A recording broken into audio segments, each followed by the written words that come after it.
Oh man. Yeah. So, I decided to, cover a little something I thought was pretty kind of crazy. Like if you've been anywhere on social media today, you'll see that, boxing star Anthony Joshua just got injured in a car crash in Nigeria, and it killed, his I think his trainer, and I think his strength and conditioning coach, his trainer slash best one of his great friends and stuff like that. God bless. Um, and it's crazy, man. Like, and I seen this. Let me see if I can put it on the big screen. Read a little article from the New York Post that's covering it. Okay, Anthony Joshua. Oh shoot, let me move this real quick. Whoops.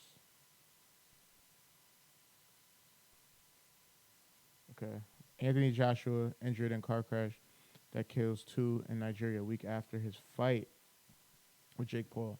So star boxer Anthony Joshua was hospitalized after being injured in a horrific car crash in Nigeria that killed two on Monday morning, less than 2 weeks after he knocked out Jake Paul during a Miami bout, according to multiple reports. Joshua, 36, was traveling in the back of a vehicle that had a tire burst while on a highway, and the driver of the car lost control as a result before crashing into a stationary vehicle. Um, so this is him, I guess, right after the crash, um, which is crazy, man. I guess, yeah, man, this car's banged up pretty poorly, man. Look, so I guess the Lexus they were driving in that the aftermath of the crash. So an eyewitness told Punch that there were two vehicles traveling together from Joshua's party, and that the boxer's security team was in the vehicle behind them before the crash. The person in the passenger seat and the person who sat next to Joshua, reportedly seated behind the driver, died on the spot, according to the Punch report. Damn, man, this is tough, man. I don't like to look at all this, but yeah, God bless um the people that passed, bro, because that's not no light work. Um, and that kind of brings me to my greater point, actually. And a lot of people might not be aware, and they might not look at things as deep as kind of I go and stuff like that. Um, and I think a lot of people take for granted that we live in a space where a lot of things are based off narrative, right? And the fight that he had with Jake Paul, he beat him convincingly. Like it was crazy. It was like he didn't even have a shot. Jake Paul didn't have a shot. If I could bring that up, I think I got some of the highlights from the fight. If I could play some of these joints. I don't know if you haven't seen it. I'll just play like some. Would utilize the ring. Get to the inside. Exactly. Oh, jab. Paul jabbed Joshua. Walking down. One of only four jabs connected by Jake Paul. Paul 3 of 5 in round 3. Joshua 7 of 25. There's a jab from Joshua that pops Paul's head back. Paul looking to land the overhand right. He's against the ropes, and Joshua just leads. Fast forward real quick. His hands are down. It's just incredible. And even if he does land his best shot at the moment, not that much is going to happen. And it almost, there's a left hook. Down goes Paul. Look at him. Boom. Look at him. Look. And this brings me to my greater point, right? Look at this dude. He's looking like, damn. This dude went off script. like, yo, nah, we ain't pay you for that. We ain't pay you to beat me. We ain't pay you to knock me out. This is not what we here for. You know what I mean? And I think a lot of people that are like watching these fights and watching these bouts, they hold it and they carry it like, oh, like, yo, this is real, da da da. And they don't understand that there's a lot of narrative that goes into that, bro. Like, and that's the shit that kind of bothers me when people can't really, when they don't notice that the smoke and mirrors is up. You know what I mean? They take everything as like it's real. You know what I mean? And in my opinion, to me, it seems as if, right? It seems as if, wow, He said his jaw was supposed to be broke at this moment. His mouth kind of wide open. I don't know if his jaw is broke. Could be, could not be. I don't know. But look at the champ. You feel me? And this is a renowned, boxer, bro. Like, for all the the heavyweight greats of this era is in the in the ring with a YouTuber. You know what I'm saying? And I think people just kind of overlook it. Like, let me see. Boom. I'm gonna look at Jake Paul's. This is his career record, right?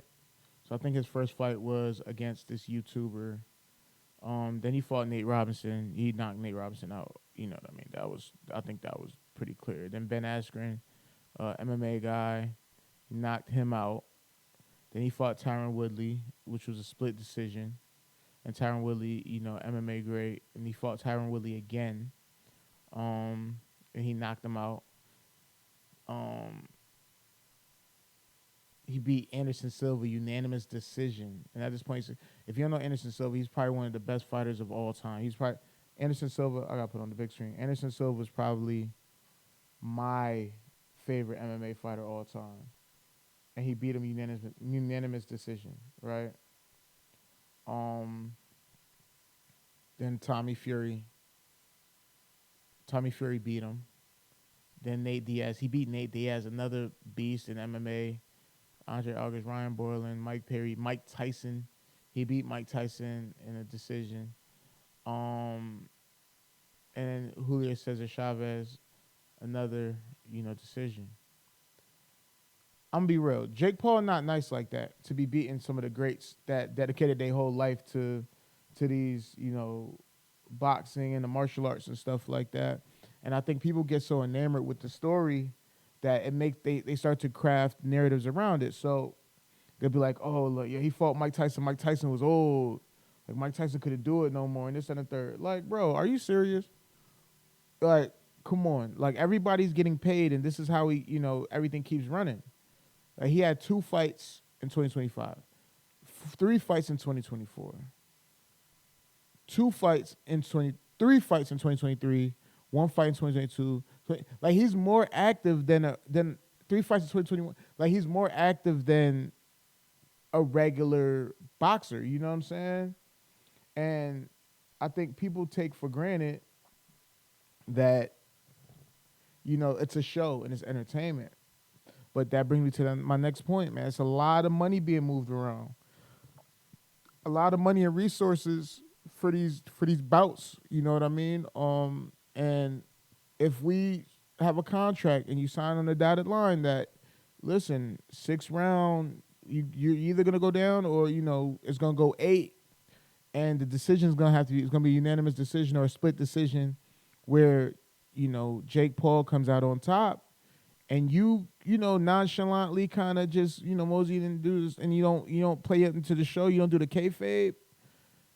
There's repercussions for it, and me personally, I feel like, this incident with this man, you feel me, like in a wreck where the tire blew out on a freeway in Nigeria, which could be just a, it could just be a happenstance. You know what I mean? It could just be coincidence. But I don't think so. Personally, I don't think so. You mess with the wrong people, man. Like, and that's why dudes like Tank was supposed to fight him, was scheduled to fight him. That was the original fight. But they canceled that because I don't think Tank let him know up front, like, I'm not taking no dive. I'm going to really do it to you. And he hit hard and all that stuff. So they had to switch that. I think Joshua probably told him, I'm going to, we're going to put on the show, this and the third. But he knocked him out. So it messed up the bread. It messes up a lot of the, subsequent bouts and matches and stuff like that are supposed. It's billions of dollars being passed around. I think they may have pocketed. That should probably pocketed damn $500 million type of situation, collectively, or even more, from that last fight. So, man, you play with the wrong people, and these people are involved in like the dark arts, man. The dark arts. They got people on payroll, and they make things happen. I mean, I'm sorry that the young gentleman that are part of Anthony Joshua's team passed away, and that traumatic experience happened to Anthony Joshua. But these are the like what Pusha T said. These are the games we play. Like y'all think it's just a regular Monday. Like nah, you sign a contract. This is what you got to deal with. These people is not playing, man. I think this shows you that. He knows, like, the people that know. The people that don't know. The world's just going to say, oh, it's just unfortunate. You just won and you got this money and, you're just trying to, vacate to your parents' land or whatever. And that's something that just happens to people. But I don't think so. You know what I mean? It's other stuff, I want to go into. But you know how this shit go, man. The game is the game. Like, this is Logan Paul on Flagrant 2 Pod.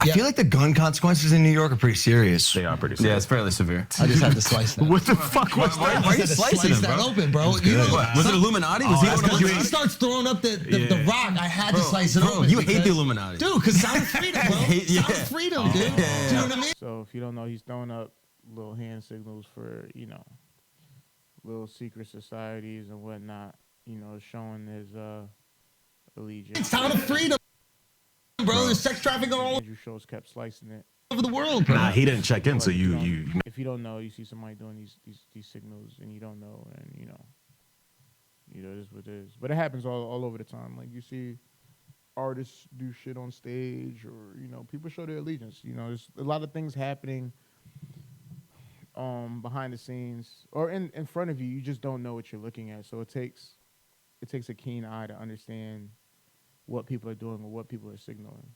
making sure you checking him right No, he now. checked in. Oh, you did? He You? called me. Oh, He checked in. Yo, you can check Oh. in with Daddy, bro.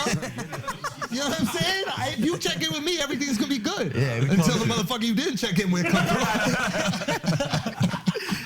Yeah. Okay, all right.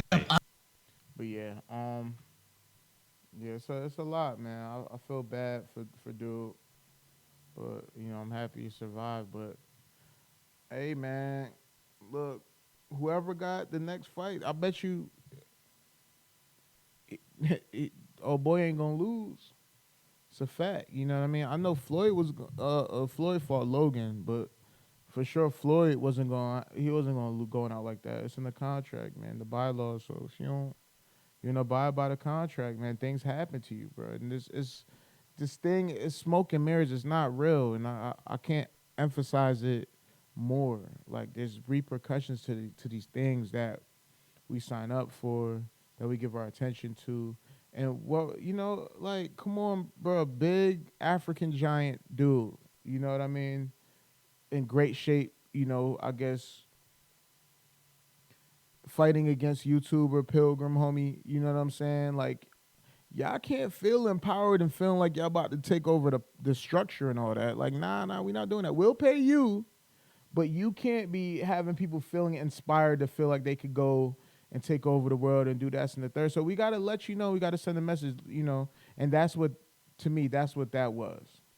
And to be honest, man, real world is stranger than fiction. And I could go into the details, but at this time I'd rather not. Maybe another time I could unpack with someone else or whatever. But these are just the things that we deal with, the things that we see. I hope everybody has a speedy recovery and that the family is able to cope. Many blessings, man. It's always hard losing somebody, but like Pusha T said, man, these are the games we play. If you know, you know. And that's just how it go, man. But thoughts and prayers